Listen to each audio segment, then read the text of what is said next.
if that's all I gotta do, then this is a piece of cake. Stand back, you guys. Take this! All-out shock 2 million full! The battery is gonna break if you put in that much power! Cool, yeah, let me try again. Okay, let's do this thing. Rapid charging.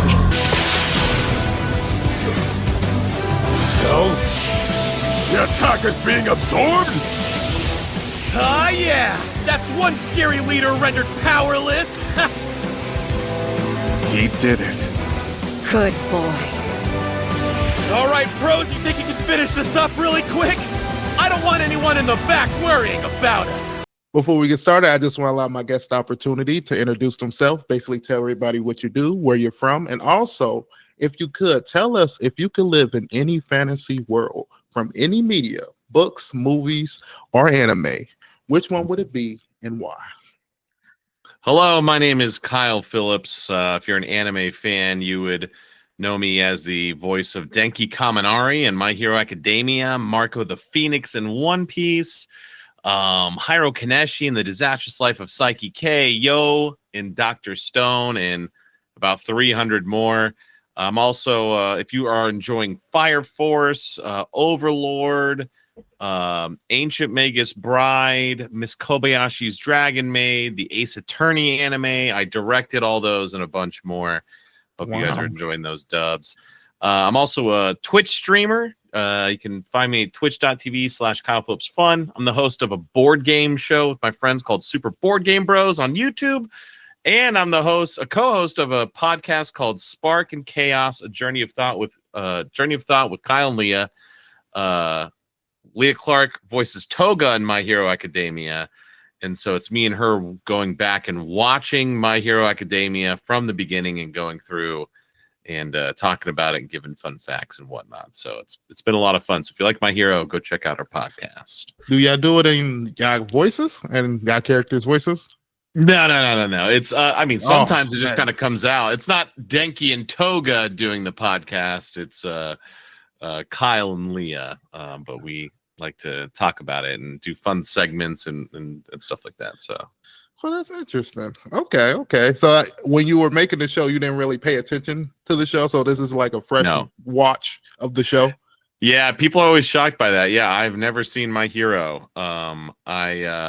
Actually, I don't find that to be too crazy because actually a lot of voice actors I talk to say almost the same thing. So yeah, it's hard to find the time. And when I get home from doing errands and sessions and whatever, I don't know, the desire to watch more animated characters is just not very high. So sadly, I'm not a very good anime fan. So what, when you get done with a long days of work, what do you typically do? Do you go home and listen to podcasts or turn on a movie or? Just kind of depends. If my wife is available, then we usually will watch a show together. Or I'm a big gamer and book reader. So if I'm in the middle of, I just finished a book, so I'm kind of in between books right now. So I am more focused on games. I'm really obsessed with TCG Shop Simulator. I don't know if you've played that game. Mm-hmm. No, I haven't played the game.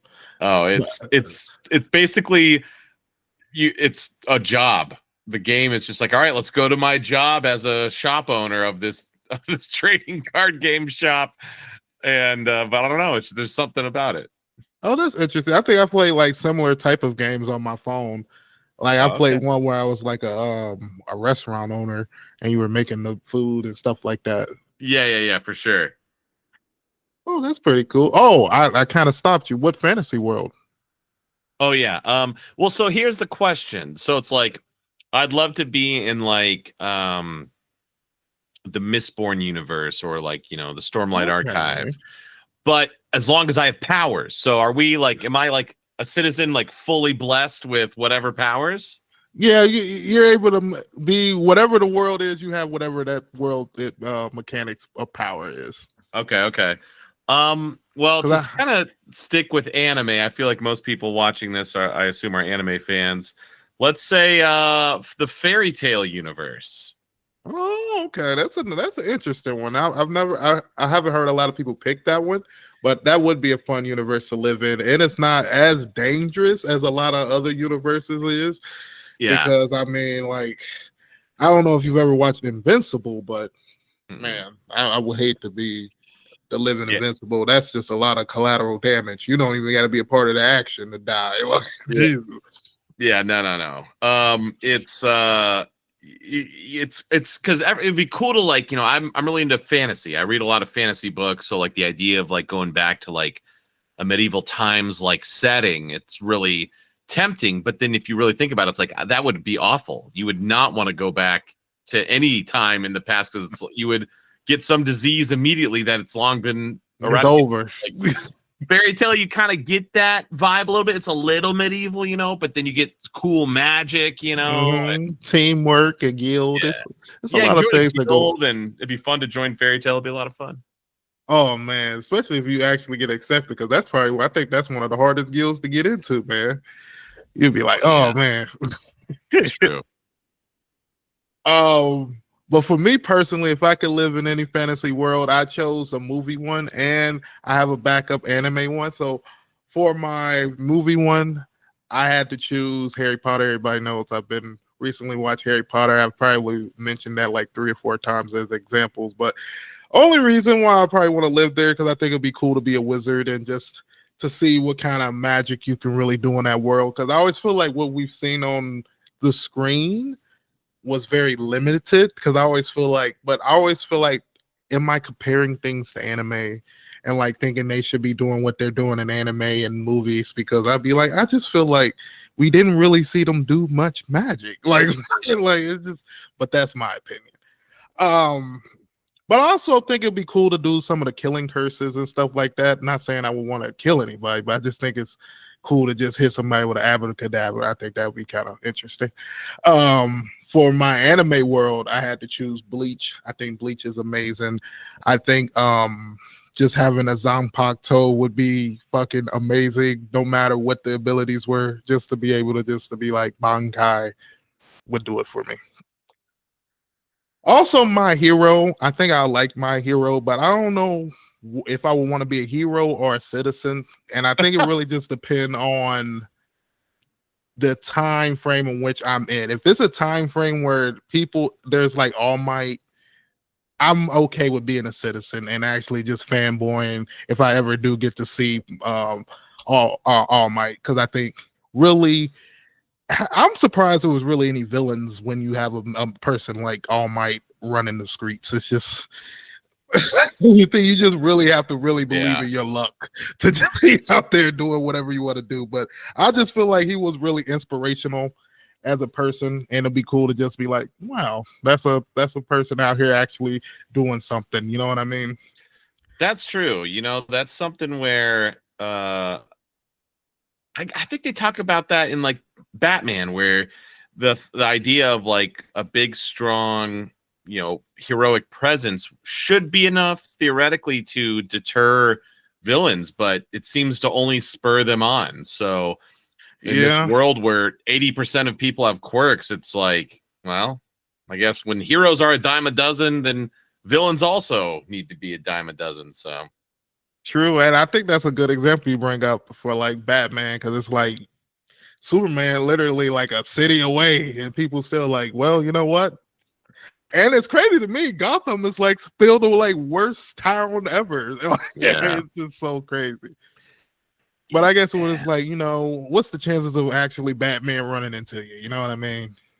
It's like 365 days out of the year. He's only one man. You know what I mean? I guess you could probably get away with being like a low-level thug. So it's like, oh, Batman's busy with Joker. I can do this minor crime and he's not going to pay attention. If he do come to me, that must mean he just had an off night. It must have been a good night. Nothing was happening. Yeah, that's true, yeah. Like, no, I just ran a red light. Why is he hassling me? Like, geez, it ain't nothing better for you to do. Yep. But before we jump into our interview, I just want to ask you, what have you recently been watching or playing, or have you taken any awesome vacations lately? Let me think. Well, me and my wife just finished watching The White Lotus. I don't know if Oh, okay. Yeah, White Lotus On Netflix? And, yes. Oh, I think so. Yeah. Okay. It's either it's HBO, I think. HBO. Okay. Maybe I'm thinking something else there. Yeah, no, White Lotus was really good. If you really like, character development and good dialogue, and like it's all about the characters, it's a slow burn. Like it takes a little bit, but then the last few eps, like it's just this crazy crescendo into a great finale. What kind of story is that? Is that like a White Lotus? Is that about drugs or something? Or no? So the White Lotus is a resort, and so each season there's 3 seasons. Each season takes place at a different White Lotus. So the first season's in Hawaii, and so you have a cast of characters, and so it's kind of like 4-ish kind of different storylines because it's like 4 different like characters. Like it's like a family with 2 grown children, and then like the manager's storyline, and then like this person, and then and so then is it like a reality show type of thing? No. Okay. No, it's scripted.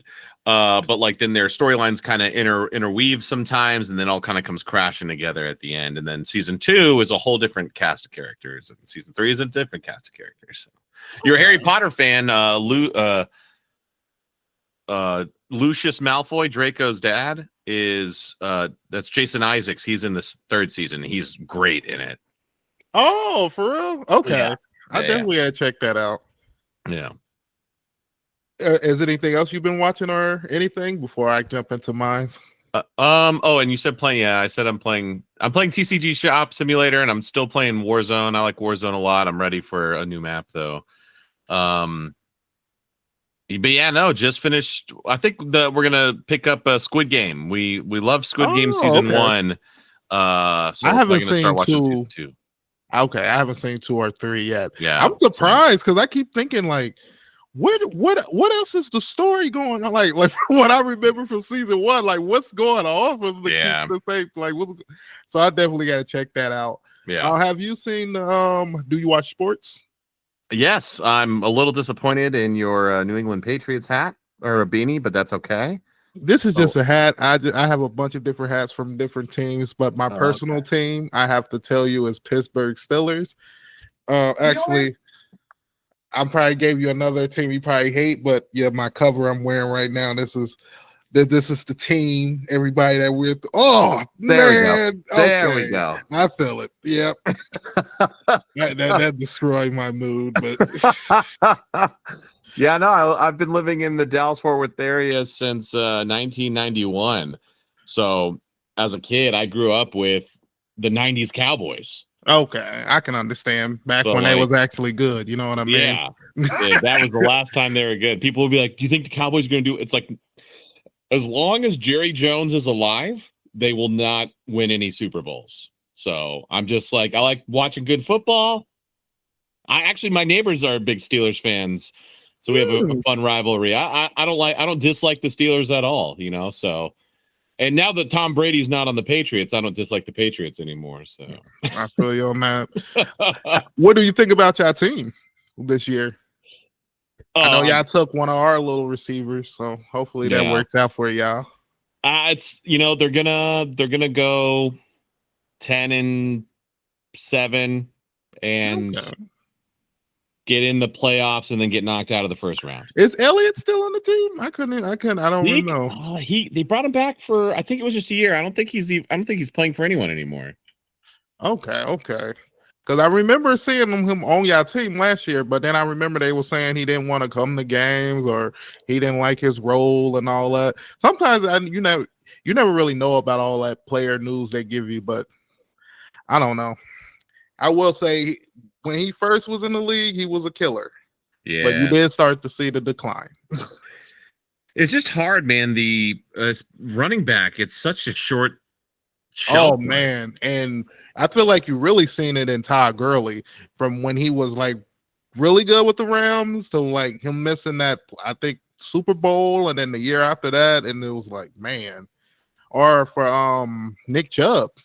Yeah, was killing it with the Browns. Yeah, blow out his whole knees. Now they don't know if he's still worth the contract. Like that to me, I know that has to hurt When you literally had the whole like team on your knees, and then as soon as they run out, now they like, well, contract's over. Like, I think you got to have like freakish legs like Saquon Barkley to like really last a long time. Like I think the days of like Emmitt Smith and those guys that just lasted forever in that position. I think Frank those days are Gore. long gone. So that's one guy I always say. I'm surprised how long he was able to keep it going because he was still running it for like I'll say about 4 or 5 years ago. He was still in the league. Yeah. Like, 49ers? No. Who did he last play with? 49ers? 49ers are the Jets, I'm thinking. I don't remember.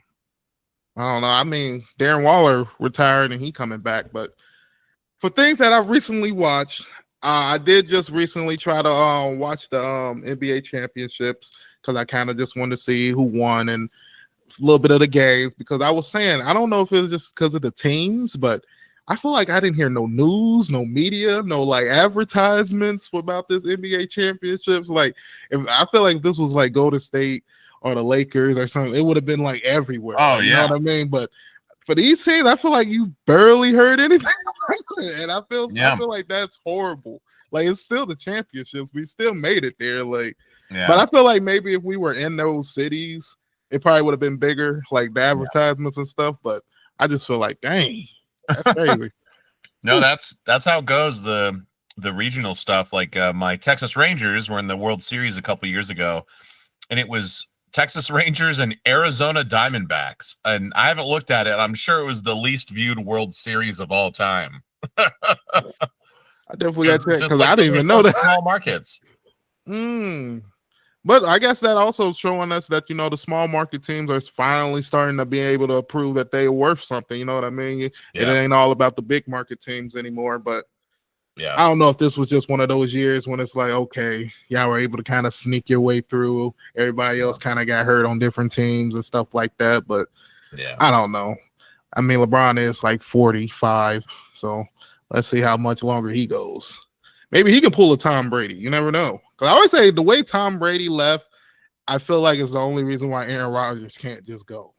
Because I mean, to leave your team, go to another team, win a Super Bowl that same year, and almost do it again the next year, it'd be like, you know what? I think it's time for me to give it up. Let me let you guys take it now. Because like, I proved that I still could get here. Yeah. And Aaron Rodgers just like, man, I do it, break my Achilles first game of the year, come back next year. It's like not the same. I'm like, I don't even know what you're gonna do with us, but man. Yeah. But for movies that I recently watched, I just finally watched that Tyler Perry movie he just recently put out called Scrawl that had Taraji P. Henson in. I want to say that movie is good. For a movie that, because I've been learning that Tyler Perry has a formula where he's able to film like feature long films in a matter of a week. So it's like crazy to know that they filmed that and she did like all her lines and stuff within like 3 to 5 days, and it still came out amazing because it was a pretty good movie for me. I will say, I feel like for the aesthetics of the film and certain scenes, I feel like they could have went more in depth of making the scenery look kind of better. But I guess it really just depends on your time frame and you're moving. But I just feel like that's some of the things that I wish they could have worked a little bit better on. And also, I've been taking a week to make a movie. Like, good Lord! Like, I don't think the production quality can't be too good. And then he's like, that's his formula. He's been making movies so long now, it doesn't take him that long. He can cut out all the other stuff that he doesn't need to do and get it done that fast. And I'm like, I guess, I mean, on the production and budget level, that's pretty cool. But sometimes I just feel like it misses the mark on just like what I'm saying, like the aesthetics of the movie type of thing. Yeah. I mean, the acting be there, but sometimes it's like, I just don't feel like everything coincides with the acting. Yeah. I've also been rewatching My Hero, basically kind of preparing for the interview, but also watching Vigilantes and stuff like that too. I will say I'm on the fence on how Vigilantes started and if I like that main character a little bit more than Deku. It's kind of okay. I'm working on it. I'm trying to figure out because I think I like how both characters are, and I feel like Deku to me is really like a hero type. Like you can tell Deku was going to be a hero just the way he came off the screen. He seems more of a hero like from his demeanor than All Might, low key. Yeah. Like it's just the way he comes off. So it's just interesting to me. But I like the other character too a lot. And basically I just want to see him progress throughout his storyline because right now he's still kind of like hit or miss on how good he's going to be. Yeah. But going ahead, jumping right into our interview. For my first question I want to ask you is, how did you get into voice acting and what was the main reason that got you into it? Well, I did things kind of the unorthodox way. Like just in case this question gets asked later, gets asked a lot, I'll kind of is it basically you working back from behind and then come in to voice acting? The orthodox way to do it is to like get on stage, community theater, improv, take acting classes, like become an actor. And then you can like get an agent and then they'll find work for you, including voice acting, if that's what you want to do. It's more imperative than ever to do it that way. How I started was I did some acting when I was a kid, in high school and stuff. But I was really more interested in music. So I got into audio production. And then, so I got hired at Funimation to be an audio engineer. And then I saw an actor. I worked with an actor and director every day, all day. And it kind of rekindled an interest in it. And so I just kind of was like, hey, can I be that guy who's like, watch out? And they'd be like, sure. And just kind of more and more and more. And then Tyler Walker cast me as Jason the Reporter in Fairy Tale. My God, 14 years ago now. That was my first like named role. Just kind of kept going from there. Oh, you was hooked ever since? Yep. Oh, is that why you named Fairy Tale? Yeah, I know a lot about Fairy Tale. I engineered a lot of it. My first named role, I also took over the role of Scorpio in that show. I directed the final season. I wrote a good chunk of Fairy Tale 100-Year Quest. So I know a lot. Hey, how did it feel like starting working as the audio, being a character, then directing the last season, going from that progression right there? That's kind of interesting. Yeah, it's cool. When Tyler Walker retired as a director and moved into a full-time writer, he really got passionate about writing. And when Fairy Tale, there's a break between, it was episode 277 and then 278, and there's a big break. And so when Fairy Tale was coming back, they were like, do you want to direct it? And he was like, no, I'm a writer now. And they were like, well, who would you want to direct it? And he was like, Kyle. So it was cool. It was cool hopping in that side of that chair, put on that director hat and working with people that I've already been working with, for a long time as an engineer. Was that your first time directing? No, my first time directing was a show called as my own show, Ultimate Otaku Teacher. Okay. I had assistant directed, because like as I was engineering, like during downtime, I'd be like, hey, can I direct these sessions? So I assistant directed on shows like Tokyo ESP and like World Break Aria and stuff like that. But my first show from top down was Ultimate Otaku Teacher. Okay, so you had some experience, so it wasn't just kind of thrown at you. No. Yeah, no. By then, yeah, I definitely had a good chunk of shows under my belt. Oh, did he call you, let you know? He was like, yeah, I just recommended you, man. Yeah, he was like, I don't know if you saw Fairy Tale's coming back down the pipe, it's yours. And I was like, hell yeah, man. Okay, man, I like that. For my next question I want to ask you is, what do you find most challenging and rewarding about being a voice actor or an actor overall? Challenging. Challenging has nothing to do with the actual art or craft itself, but the most challenging part of being an actor is the famine part of it. It's a feast or famine job. Some people think that like I want to be a voice actor. I'm going to apply for the position of voice actor at Crunchyroll, and I'll work 40 hours a week every week, and that's my job. It's like, no, that's not how it works at all. Like, you know, they went on strike a handful of years ago in LA to raise the rates for video games, and it was like from $250 to like $400 an hour, and people were like, $400 an hour?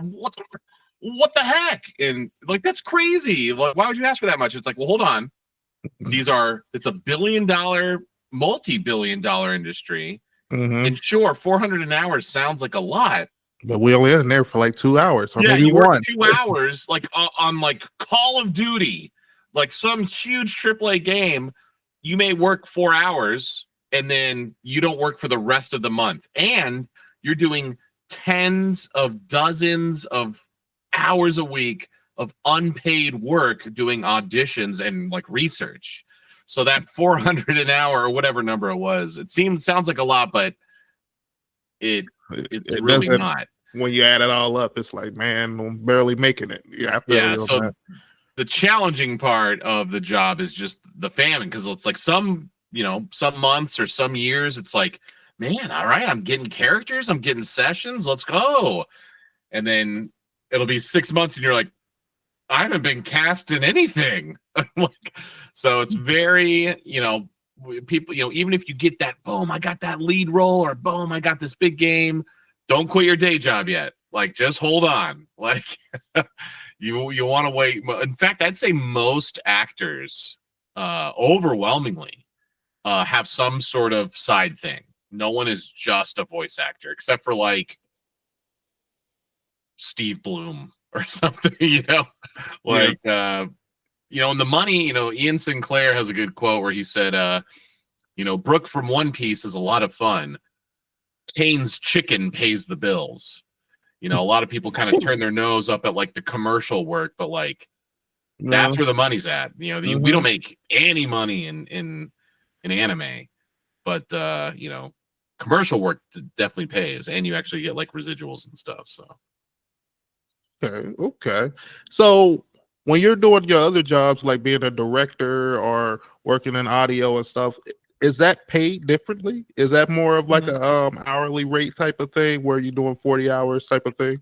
Yeah. So at least at Crunchyroll, which is probably the biggest dubbing house in the country, the engineer, ADR engineer, is there 40-ish hours a week. Hourly, director, same deal. Salary. Writers are salary as well. Okay. The acting though that's contract. So is that why you see a lot of people kind of if they do voice acting, they kind of do other production jobs behind the scenes and stuff? Okay.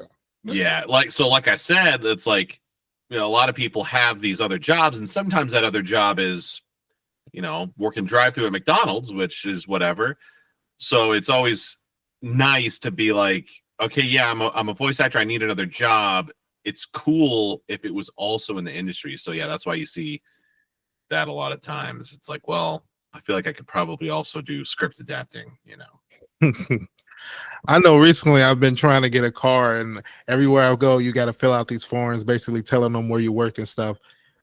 I bet every time you put down your voice actor or director, I bet you that starts a conversation within itself. Yeah, it's always just like, wait, what? Can you explain this or whatever? And yeah, sometimes, most of the time, you'd be surprised how many anime fans there are out there. We call being anime famous because you're not actually famous at all, but it's nice because you can go to the grocery store or whatever and no one cares. But every once in a while, I was getting Starbucks for my wife, and I was masked. This is a few years ago, and I go up and I order for her, and the girl just, "Are you a voice actor?" And I was like, maybe. It's like, how would you recognize my voice? And she's like, no, and she was a big time Denki cosplayer, and so she said she recognized my eyes, and I was like, oh, okay. How I would feel about that. I was like, well, you must really been seeing my eyes and really can picked them out of a person. That's amazing. Like, that's Yeah. No, I mean, it's, and it was cool. She was cool. She said, yeah, we can take a picture, no problem. Like, it was cool, So it's pretty cool too, though. Yeah. I think, for me personally, I think if I was to pick out a voice actor, it'd probably because like they said something and I was able to be like, okay, that sounds just like that character that I know. But I would say, I hear it a little bit, but I don't hear it enough to be like, you're Denki. You know what I mean? Yeah. So I don't know if that's a voice that you have to kind of force yourself to do, or is that within your range, or? It's just Denki's just a little bit higher. So like, this is just kind of my normal speaking voice. I'm actually a baritone. Me and Frank Sinatra are in the same voice range. And then just, Denki Kaminari, I just kind of raise my eyebrows and hey, it's more about the attitude and energy. So out of all the characters you do, which character do you feel is more your voice? Denki's pretty close. Yo from Dr. Stone is very close, but he just like, he's real gnarly and real sassy and yells a lot when I do not. Man, trying to think. Oh, well, okay. So I was the lead in a show called Infinite Dendrogram. His name was Ray Starling, and it's basically just my voice. Okay, that's kind of like an isekai game type of world. I think I've seen that. Yeah. Oh, heck yeah, man! You're one of the 5 proud fans of that show. It was pretty good. I thought, sometimes you get a lot of those fantasy anime where you never know what it's going to be. If it's going to be a hit or miss, but that was one that was pretty good. Well, it had some hype, and we were real excited about it. I was super excited because it's one season, and it's based off of the first light novel, and there's like 12 light novels. And so it's like, let's go. But then the pandemic killed it. All the hype died, and then we had to go on like a multi-month break, and so sadly that one didn't make it. I mean, that's one thing that I've heard, that when the pandemic hurted anime, because a lot of people like, the pandemic kind of revolutionized, kind of bring back some of that hype for anime. Yeah. No, I mean, at most like panels and stuff at conventions, if we're talking about One Piece, I'll ask people like, hey, raise your hand if you started watching One Piece during the pandemic, and it's a good majority of people. And that's so crazy. And so it's like the pandemic was really bad for a lot of people, but it literally saved One Piece, because we didn't dub that show for like 2 years, because that's one of the only shows that Funimation / Crunchyroll, where the marketing department, they grade the shows like with like hype and marketability or whatever. So it's like AAA is like My Hero, Demon Slayer, those shows that everyone knows, and then like there's A, B, and C. Well, One Piece was a AAA, but they actually downgraded it because it was doing so poorly in the US. And then we stopped dubbing it for 2 years because they were like, it's not worth it. And then basically Toei shopped it around. No one wanted it. And then they came back to Funimation, and they were like, okay, we'll give it to you for, a discount or whatever. And Funimation was like, okay, I guess. And then the pandemic happened, and then everyone watched it. And it exploded. And then it was like, whoa, growing in popularity. And then the live action Netflix one dropped. Game changer. So like, yeah, One Piece, and which is great because One Piece is genuinely just a really cool, funny show. And so everyone who's ever worked on it has always loved it. So it was cool to see it get its, comeuppance. That's interesting that you said that. I've never known that like One Piece even had like a period of time where it dipped like that. I know like the voice English dub would never caught up with the Japanese dub, and I know right now it's only like the first time when they're really close. Like I think like they're just a few episodes behind, but I know before it was almost like a few like hundreds of episodes where it was behind. So I didn't know it was like that. So to hear that it was like up there as a top rank, and then it started slowly going down, but the pandemic saved it. Pandemic saved it. Because me personally, it seemed like Funimation, and they keep redoing the animation and everything. So I always thought they were like always competing. So that's really interesting to hear that. Yeah, it's partly because Toei in Japan, One It's Piece, always doing good in Japan, maybe. it's always doing like Luffy is like their Mickey Mouse in Japan. So like when Toei would come to Funimation, be like, all right, time to renew the license, let's do a price hike, and Funimation would be like, no, not interested. It's not doing well here. And then Toei would like get upset and like try to shop it around, and no one wanted it.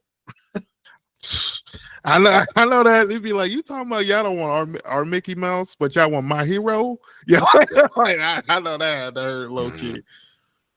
Moving on to my next question, I wanted to ask you is one of the main reasons I wanted to talk to you about is your role in My Hero Academia. How is it playing a big supporting character role, and how did it feel basically when you found out you had the role, and what does the character mean to you? Yeah, Denki's great. I really like if you zoom out and look at the characters I voice in anime, it's a lot of blonde, goofy dudes. There's something about, I don't know, people feel like I have blonde himbo energy or golden retriever energy or something. That's funny. It's a lot of fun. Like I like playing the goofball, the comedic relief. Those are always characters I liked in movies and shows. And Denki, like in season 6 when it's Vigilante Deku, and everyone's like, come on man, like you mean a lot to us, we need you back, and everyone's like trying to like get him to come back, and Denki basically just like, bro, you smell, just at least take a bath. Yeah, I love that line. That's one of my favorite lines. But it's great. And then I remember when Colleen told me she cast me as Denki. In another kind of a thing you need to develop when you're an actor is kind of a strong backbone, because you're going to get rejected 999 times out of 1,000. So you just kind of, that one yes. Yeah, that one yes. Yeah, but so when you audition, like your job as an actor is not to act, it's to audition. And so you're just sending in just audition after audition, and you have fun with it, and you assume you don't get it. That was fun. I assume I didn't get it. And you times 1,000. But then with like Funimation and Crunchyroll, like they get like 20 plus shows a season. A season's 3 months. So you'll audition for these shows, and I have this show might be a big AAA title, and this show might be a C title. You have no idea. Like it's presented to you. It's all presented the same. So when My Hero came around, like it was just like, oh, okay, this seems cool. And let me audition. I auditioned for Denki, Shigaraki, Bakugo, and Aoyama. And did those, and cool. That'd be fun to get one of those, but I won't be getting one. And then we were in a director meeting because Colleen, she was a salary director, and so was I. And we were sitting next to each other in this director meeting at Funimation, and something was going on. She goes, oh, by the way, I cast you as Denki. I was like, oh, sweet. Like, thanks. Like, that's great. And then season 1 came out, we recorded it, and, and she's like, this might be a big show. And it's like, okay, like, cool. Like, I have no idea. And then season 1 came out, and actually season 1 did really poorly. And then it hit Hulu. And then once it hit Hulu, and a bunch of people watched it, and then it hit Toonami, and then a bunch of people watched it. And then I got invited to my first convention in Iowa. It was Animazing in like 2018, I think. And I was like, I don't know what. Cool. Okay, what do I need? And they were like, you're gonna want some like prints of the characters you voiced, whatever. And I was like, okay. And at the time, I had Denki Marco from One Piece, but he'd barely done anything. And I just got cast as the lead in a show called The Silver Guardian. And I was like, oh, okay, I'm being called to this con because of Silver Guardian. That's my big lead role that I just got. So I had those 3 prints.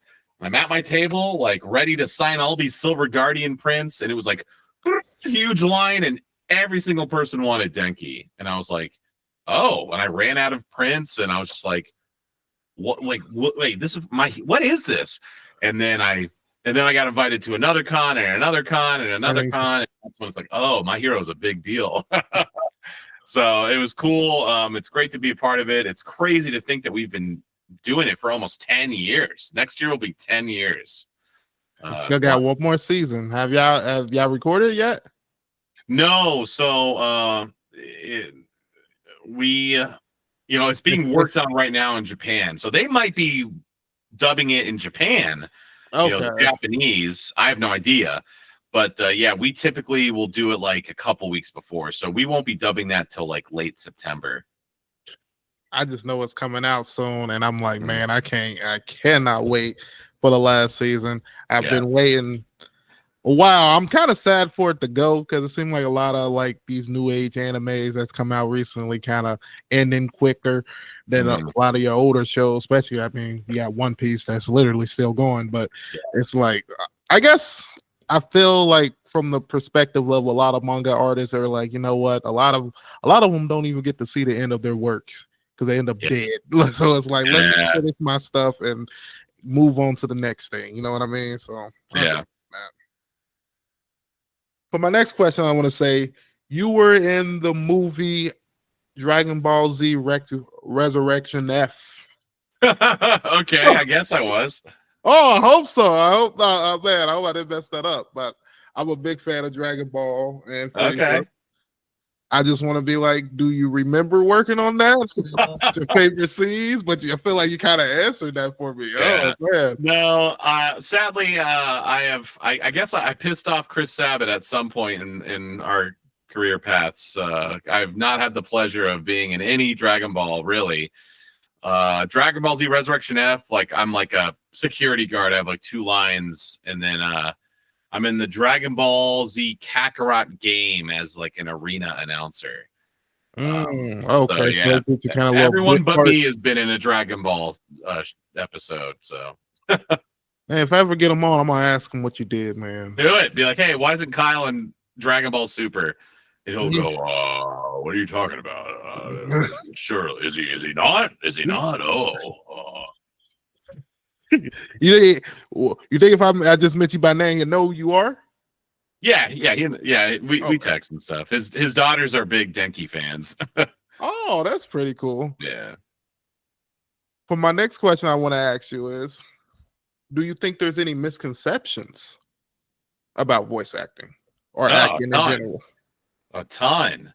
We don't have to get into it, but a handful of years ago when the whole Vic Mignogna stuff dropped. Oh man. Those of us, on the outside looking in, to that situation, we're just scratching our heads because there was so much the things people were saying about voice acting was so bizarre. Like people they'd come forward like an authority on voice acting and how the industry works. And we're like, that's not how it works at all. Like, what the hell are you talking about? I hate people like that. Like, so that was so interesting.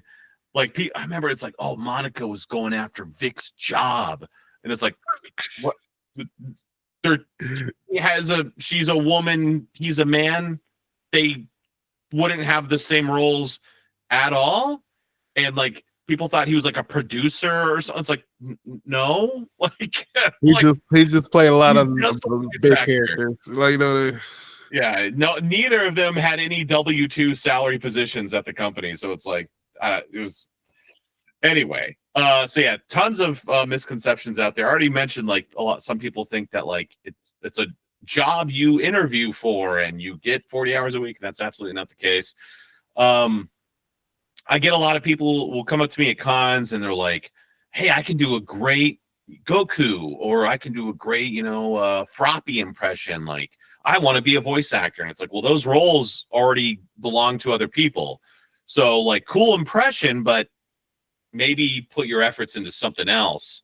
Unless you want to be an impressionist and there is a market for that, like then work on your impressions. But or some people are like, I sound really cool. Listen to my voice. Like there's a guy going around. He's like, I have an extra vocal cord or something. So like, I want to be a voice actor because my range is insane. It's like, that's cool. What's your acting background? Like a lot of people think like, I have a cool voice, so I'm going to be a voice actor. It's like maybe 20 years ago that was the case, but now it's like any director worth their salt, they want to work with actors. Like if two people came up to me and one guy was like, here's my demo, listen to how cool I sound. And this other guy didn't say a word and just showed me his resume. And it was like, look at these stage plays, look at these improv groups. I'm hiring him without even hearing what he sounds like. I want you because you're an actor. I'll find a spot for your voice, but I don't really care what you sound like. True. I care about your acting abilities because it's easy to teach an actor the technical side of dubbing. It's hard to teach acting. Yeah. So that's kind of a big misconception as well, is people think if you have a cool voice, you can do it. Yeah, I'm thinking if you don't sound like Morgan Freeman, I don't even want to hear you got a great voice.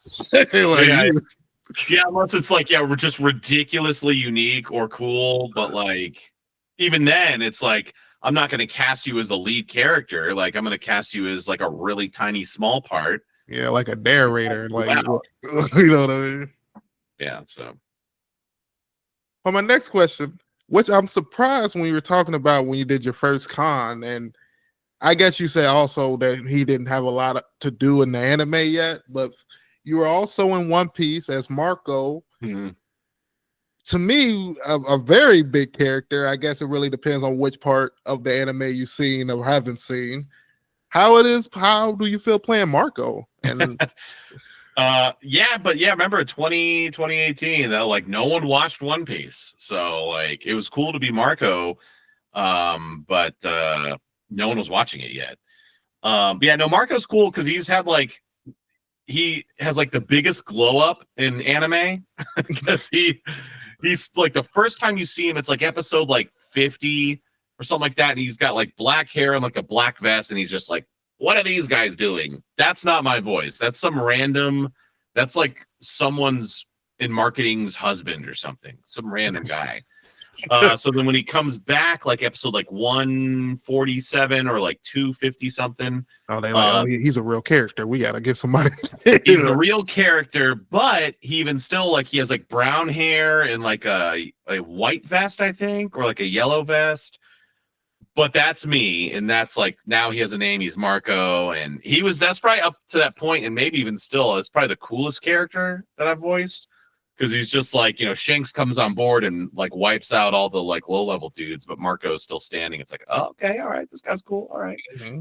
And then Marineford happens, and that's when he really gets his name. Yeah, Marco is a badass. So he's definitely the most badass character. And then that's like the last time you see Marco for a long time. And so when I got the call when Wano was going on, they're like, hey, remember this guy? And I was like, oh shit, like, okay.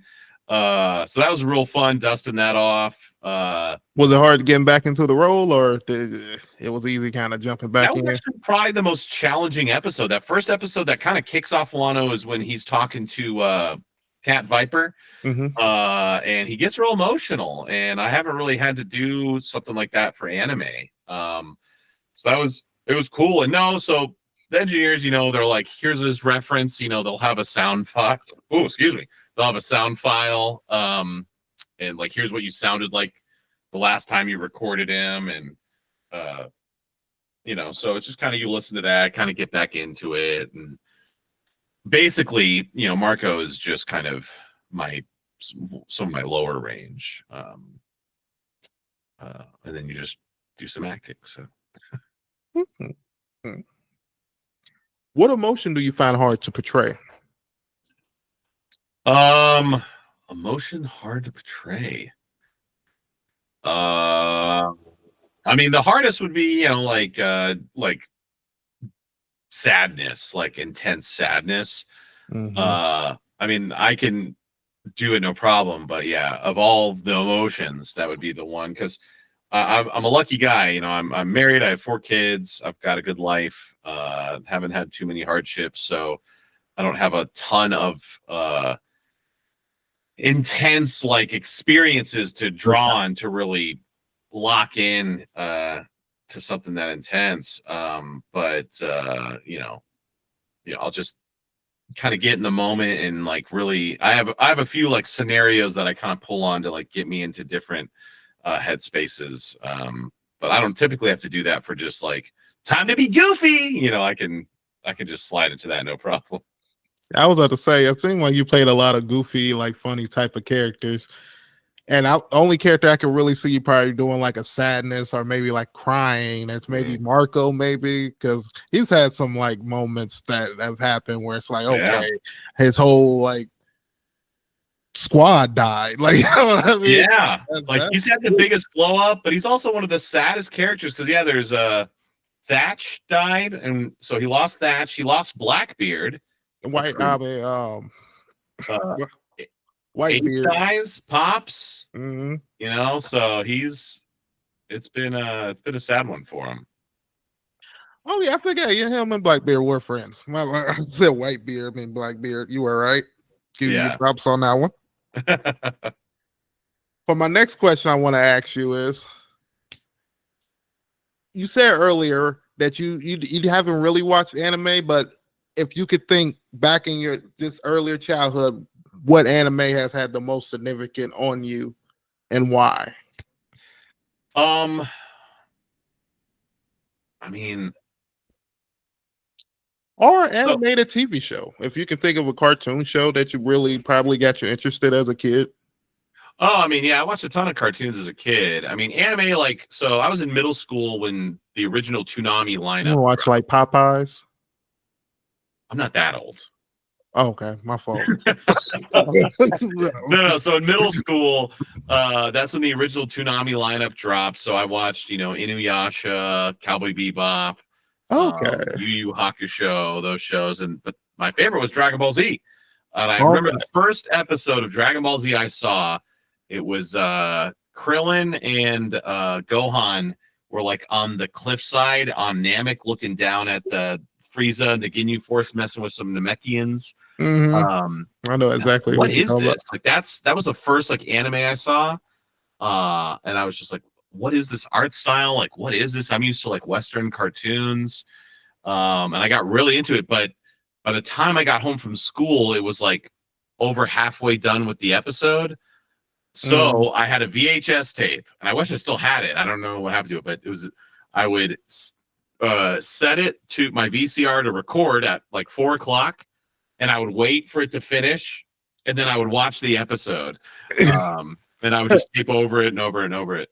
And then I figured out that let's say it'd be episode 100 aired like on Wednesday. Thursday morning, that same episode aired on the Spanish channel in the morning in Spanish, uncensored. And so it'd be like, so that you'd see all the blood, like when Krillin gets blasted through, like in the censored version, it's just crisscrossed, and he's like, but in the Spanish version, it's like blood everywhere. And so it's like, oh, cool. So that was a lot of fun. But I would have never thought to check it out in a different dub. Yeah. So I watched it in Spanish and English. But I recently had the pleasure of meeting Rob Paulson and Paul Rugg. Paul Rugg is the voice of Freakazoid, and Rob Paulson is like Yakko Warner and one of the Ninja Turtles and a whole bunch of people. So I loved the the Steven Spielberg cartoons, Animaniacs, Tiny Toons, and Freakazoid. Freakazoid was my personal favorite. And then like the original Cartoon Network. See, now I'm not old enough to remember like Popeye. Like I did watch some Popeye and like Looney Tunes and stuff, but I am old enough to remember when Cartoon Network came into existence. Mm-hmm. Like there was a time before there, Cartoon like your Dexter Laboratory and stuff like that. Yeah, Johnny Bravo, Dexter's Lab, and Courage. What? Courage, the Cowardly Dog. That came later. It was Johnny Bravo, Dexter's Lab, and I don't remember the other one, but it was just like 3 shows. Flintstones? No. That came. Well, that was way old. But then Powerpuff Girls came later. Ed, Edd n Eddy came later. So I watched all those shows as well. I definitely was a big cartoon kid. Like so the Super Mario Brothers Super Show, I loved that. Loved the Ninja Turtles, cartoon. I love the Ninja Turtles. So. Okay, that's pretty cool. You're probably right in that same generation of me of cartoons that I've watched. Okay, I'm 38. Okay, I'm only 27, so a little bit. Well, what's that? What maybe what Oh, 2 way generations? before your time. That's maybe 2 generations. 2 generations. If that, maybe 1. You know what I mean? But my next question I want to ask is: out of all the voices that you've done so far, what do you consider your best? Oh, my best. Well, it just kind of depends on what you consider best. Like, probably the most dynamic is Yo from Dr. Stone. A lot of yelling. He starts off as a bad guy, turns to the good guys. He goes from like aggressive, intense, growly to like goofy, eccentric. Probably, because when a lot of people like think, it's like, oh, you're a voice actor. What voices can you do? Well, in anime, it's like I'd say 80% of the time you're cast on your natural speaking voice, because a lot of anime, it's very just like real, So like Mel Blanc is every voice actor's hero. And he's the man of 1,000 voices. So I actually don't have a big repertoire of like voices I can do. So when I can do a voice, I'm really proud of it. Like a Claire in Overlord, I'm a little penguin, and he's gonna be the ruler of Nazarick. So that's a lot of fun. And then in Black Clover, I voice Hammond Cassius, and he uses glass magic. So he's a lot of fun too. So those are actually really easy for me to slip into because they're just very specific places in my voice. Another one would be like I'm a Ares skin in the game Smite, and that's basically just this. And so being able to just like really rock and get down and gruff is pretty easy too. Not easy to sustain, but easy to get down there. Okay. So my next question I want to ask you: do you think there's a difference between being an actor and a voice actor? I mean, same pie, different slice. Still requires. You consider yourself a voice actor or an actor? Well, I mean, I consider myself an actor, but the IRS would consider me a voice actor. Because the overwhelming majority of my income in that field is from voice acting. So, being an on-camera actor or a stage actor and a voice actor all requires you to have, script analysis, character motivation, things like that. The difference is like with being a voice actor primarily, you're kind of more free to do very different characters. Like, I can be a little tiny penguin guy or a huge giant, but you can't really. It's not easy to do that on stage and on camera. But where you're showing your face, you're kind of locked into what you look like. Like you can't go for every role that you'd want to.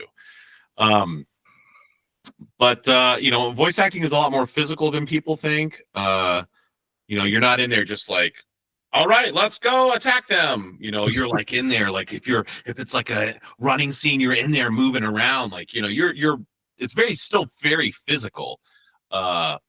I think being a voice actor, you learn how to manipulate your voice a little better. Like you learn how to activate your diaphragm and move your voice, kind of around, as we call it, like in your head. And yeah, all right, this is gonna be in my head voice, versus something that's kind of a little more deep into your diaphragm, or if you need to sound a bit boomier, with your chest. People who kind of come up and start in anime, when they go and do something else, they always succeed, because like being able to you're kind of thrown to the wolves starting an anime, and then it's like, all right, now you got to go do a Doritos commercial, and you're like, okay.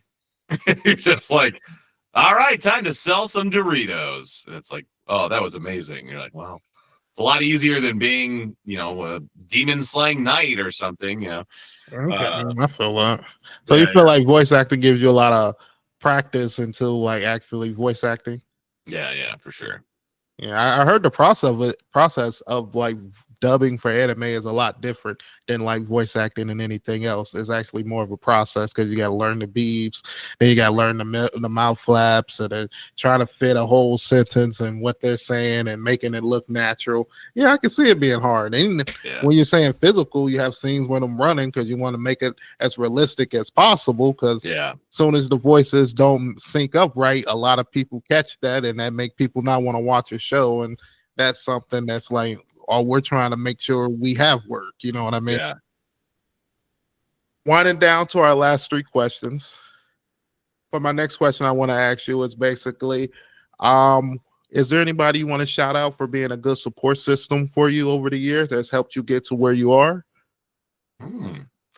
Well, immediately I have to thank my wife. She's my crazy plans or projects or whatever. You know, she's always been very supportive. Is she in the entertainment field too?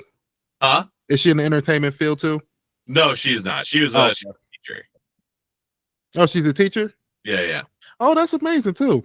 Yeah. So I always gotta thank my wife. My bro Philip Anarilla. He's also a voice actor, and I've known him forever. And we bounce ideas off each other and vent to each other, and he's my best bro. Chris Waycamp, you probably know Chris. He's the voice of Aizawa in My Hero. He's kind of like my big brother, and he's a good dude, and he's always been he's definitely the voice of reason in my head, while I'm the little devil on his shoulder, which is fun. But I always got to shout out Colleen Klinkenbeard, man. She's always been a big supporter of mine, and when I would be like, I don't know, I'm thinking about really kind of getting into voice acting, she's like, you should do it. Like, here's how I can help you. And she was one of the first people to like really consider me to do like assistant directing stuff, and then she cast me, as Denki, and she cast me in a handful of roles. And so she's always been a big supporter of mine, and I'm a big supporter of hers. There's probably 1,000 people I could thank, honestly, and thank for their support and helping me out. Jade Saxton, man, Jade, she's my girl. When in the famine times, like I said earlier, she would be the one that would, boom, here's a meal, So I always got to thank Jade. You got to thank people like that. Yeah. When you're like, man, I guess everyone forgot about me. Boom, there's Jade to bring you back in. Oh man, I ain't forget you. I got a dog part right here for you. That's right. For my last 2 questions, my next question I want to ask you. I know this is the $1 million question you get asked all the time, so I hope you got a great answer for us. Okay. If you can give any advice for anybody that wants to get into the field of voice acting. I know everybody's field is different. No one gets in the same way. I mean, even the way you just mentioned how you got into it, I don't think we've ever heard that. So yeah, from what you've seen, what are some ways people can get in that's all the same all around the board? Cold reading skills is important. Okay, but here's to an earlier question you asked, like some misconceptions about voice acting. Some people think you like kind of get the scripts ahead of time and you can like look over and really get involved, and absolutely that is not the case. It's you get it. Sometimes you'll walk in the studio, you'll know what studio you're in, what booth you're in, but you may not know what show or what character you're doing. And you walk in and they're like, here's your character, let's work on the voice, okay, let's go. And you're seeing the script for the first time, so if you're stumbling over your words and stuff, it's not really usable. So cold reading skills is very important. Training as a singer is really important because to take the musicality out of it, training to be a singer really teaches you how to have breath control, being able to like read music, but then hear your voice is very important. So there's a lot of good tools you learn training to be a singer. And then you get the bonus of maybe being a good singer, and there's always singing in anime. And then other than that, just be cool. One thing that'll kind of kill your career is if another director says, hey, director, I saw that you were working with this person for the first time. I'd never seen their name. How were they? And if they're like, guy's kind of a jerk, or he's a little full of himself or whatever. Guess what? Your career's ruined. All it takes is for someone to think you're a jerk, and then it's everybody like wildfire. So, just be cool. Just be chill. Go in there ready to work. Don't fan out. Be excited, but don't fan out. Or kind of weird out a director. Just gonna. Those are probably the big ones. Well, the one you said earlier, being able to read good on the first try. Have you seen when people come in there and keep messing up? Like, how many times do you think it take for a director to be like, okay, yeah? I mean, it just kind of depends. Every session, no matter how much of a pro you are, there's always that one cue that you just stumble over and have trouble with. So that's it's not like you said it wrong, get out, you're not cut out for this. Like, that's definitely not the case. Okay. But like, if it's taking you 17 takes to get one cue, like that's when it's like, okay, what's going on? It's like, is it the one cue or is it okay? Now this next cue we're working on again, you're taking forever. The next cue again, you're taking forever. I'd say like 3 to 5 takes per cue is within the realm of normalcy. Okay. If it's consistently higher than that, then it's like, okay, maybe you're not ready for this big part. Because then a director will be like, hey, you were working with so-and-so today. It's like, they were okay. I cast them in this kind of episodic part, but I don't think they were actually ready for it. So use them, but maybe in a small role, you don't want that to happen, but he might have dyslexia or something. Yeah.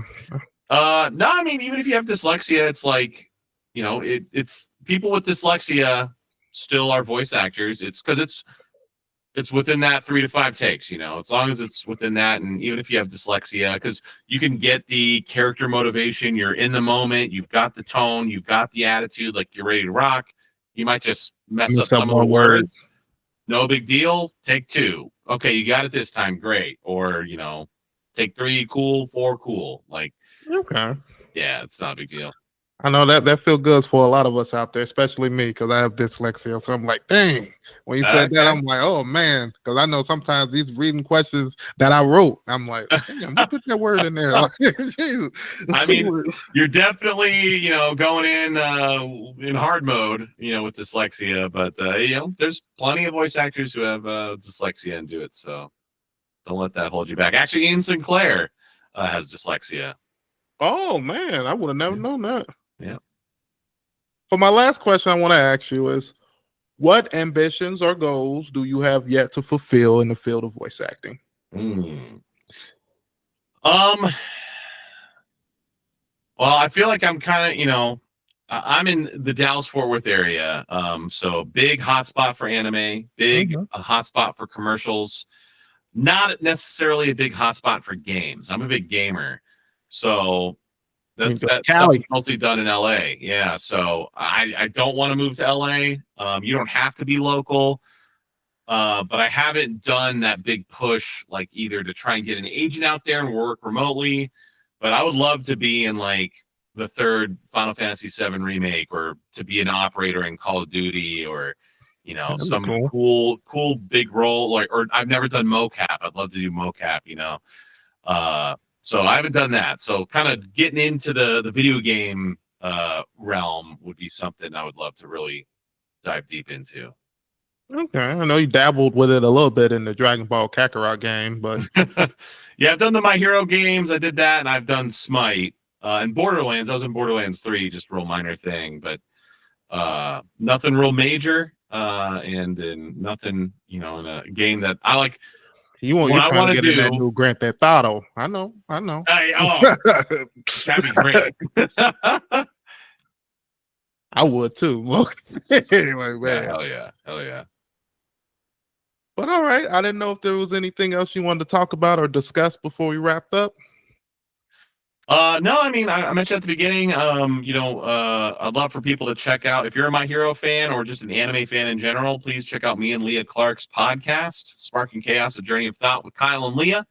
Spotify, TuneIn, Apple, YouTube. Go check it out. We're about halfway through season 2 of My Hero, and then once we're done with My Hero, we're going to move on to a different show and kind of the other shows we've worked on. So we're in it for the long haul. Go check it out. And then if you like board games and for longtime friends acting silly and getting crazy, check out Super Board Game Bros. It's on YouTube, youtube.com/@superboardgamebros. It's a lot of fun. It's real cool. And got some guests on there. I mentioned Chris Wakekamp. He plays a game with us. And Mallory Rodak, who's Freerin, and Kimmy Britt, who's been in some anime, both making an appearance as well. So come check it out. Oh, for your My Hero one, you should do one where you get like majority of the cast on and y'all all kind of discuss. I think that'd be a great episode. But I'm definitely gonna have to check out y'all podcast because I think that's a pretty cool, interesting idea to have y'all basically go back and talk about the show and basically talk about it like watching it from the first time type of thing. Yeah, heck yeah. I'll have all those links and stuff below. And with that, we end today's episode. I just want to thank my guests for coming on and chatting it up with me. I had a lot of fun and learned so much more about the industry, and hopefully you listeners did too. Before we close out, I just want to allow my guests the opportunity to plug themselves and basically tell the audience where they can find you. Yeah, I'm Kyle Phillips Fun everywhere. Mostly Instagram, also on TikTok. And you can find me 3 nights a week on Twitch, twitch.tv/Kyle Phillips Fun. I stream all sorts of stuff. And if you are in the, when's this episode going to be airing? It probably should be airing in about a month. About a month. Okay. If So like you towards the beginning of are August. in August, first weekend in August, I'll be in the Chattanooga, Tennessee area at FarleyCon. Madison, Wisconsin, the next weekend, Madison Comic Expo. Weekend after that, first time in Chicago, Fan Expo Chicago. And then the August 21st through the 24th, I'll be in Toronto, Canada for Fan Expo Canada. So come out and say hi. For sure. And if you guys see this episode, let them know that you did. And also, if you got any questions, I have all his links and stuff below. And with that, I just want to say peace. Peace out. Appreciate you.